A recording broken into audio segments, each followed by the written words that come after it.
Hello, I'm Dr. Archana from Pune, a chelation therapist, practicing since more than 20 years in chelation. हर एक patient का ये सवाल रहता है कि हमको किलेशन की क्यों ज़रूरत है और इससे क्या फ़ायदा होगा. Why we need chelation and how it's going to benefit for our health.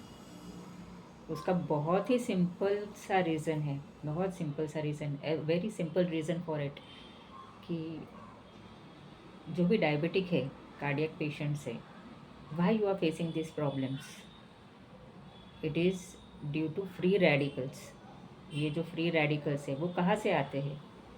हमारे ही एनवायरनमेंट, रॉन्ग डाइटरी फैक्टर्स.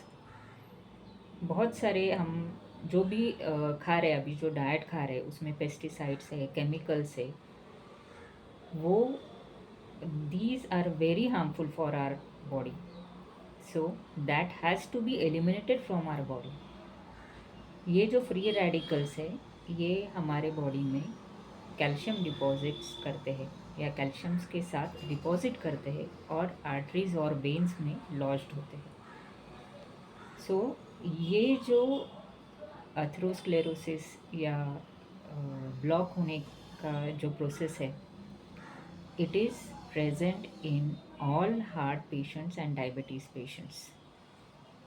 उनके सबके लिए chelation is very useful therapy. आपको किलेशन के बारे में हर तरह के गाइडलाइंस मिल जाएंगे ऑन यूट्यूब एंड गूगल कि इज़ इट बैड और good. Half they say it's good, half they say it's bad, but I always prefer patients कि you check it by yourself. First 5 chelation में ही patient को symptomatic relief मिल जाता है.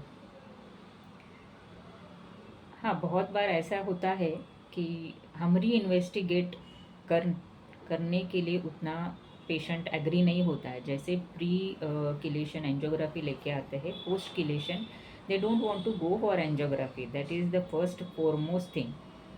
But few patients of mine have undergone angiotherapy after chelation also.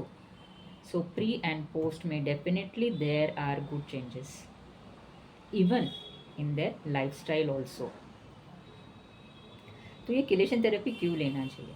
First thing तो जैसे मैंने कहा, जिनको ब्रेथलेस हो रहा है, जिनको चेस्ट पेन हो रहा है, डिस्निया है, या रिलेटेड टू हार्ट पेशेंट, जो हार्ट रिलेटेड सिम्टम्स है, डायबिटिक रिलेटेड सिम्टम्स है, जैसे पैर दर्द हो रहा है, पैर में नसें जो है, नसों में पेन हो रहा है, सेंसेशन कम है, डायबिटिक के इंसुलिन बढ़ता जा रहा है या डायबिटिक के मेडिसिन का डोज बढ़ता जा रहा है, even though the HbA1c is not in control और blood sugars are not in control, उस वक्त डेफिनेटली किलेशन थेरेपी उनको बहुत अच्छा सपोर्टिव एंड प्रिवेंटिव ट्रीटमेंट है.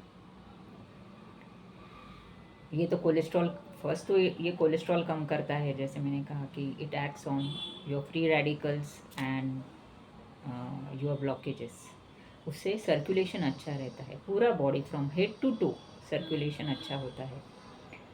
उसके वजह से बहुत सारे आपके जो भी सर्कुलेटरी प्रॉब्लम्स है, सर्कुलेटरी प्रॉब्लम्स की वजह से जो भी आपको सिम्टम्स है वो कम होते हैं.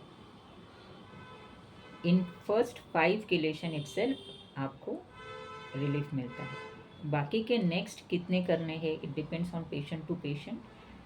वो पेशेंट चेक करने के बाद उनकी इंटेंसिटी कितनी है.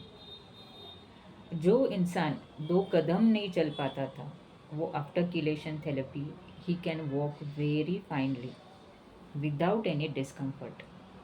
वो बहुत अच्छी तरह उनका डेली रूटीन कर सकते हैं, उनका काम कर सकते हैं.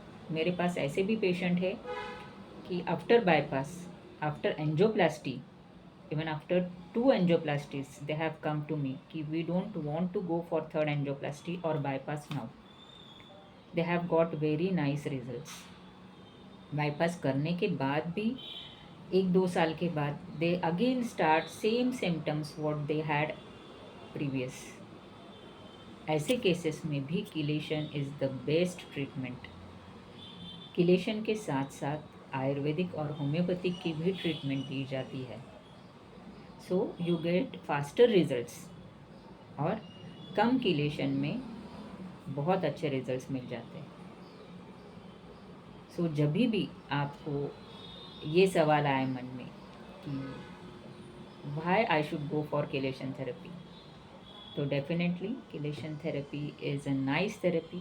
Even I have taken it after heart attack, so I have proved it on myself. So don't worry, chelation is the safest. Only chelation के पहले कुछ हम investigations करते हैं. Even during chelation some investigations are needed, like kidney diseases, liver diseases अगर हो, उनके लिए बहुत कॉशियसली किलेशन थेरेपी देनी लगती है।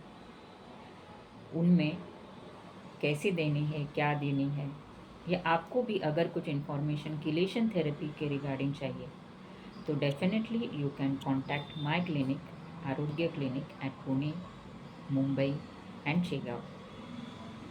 So thanks and have a nice day.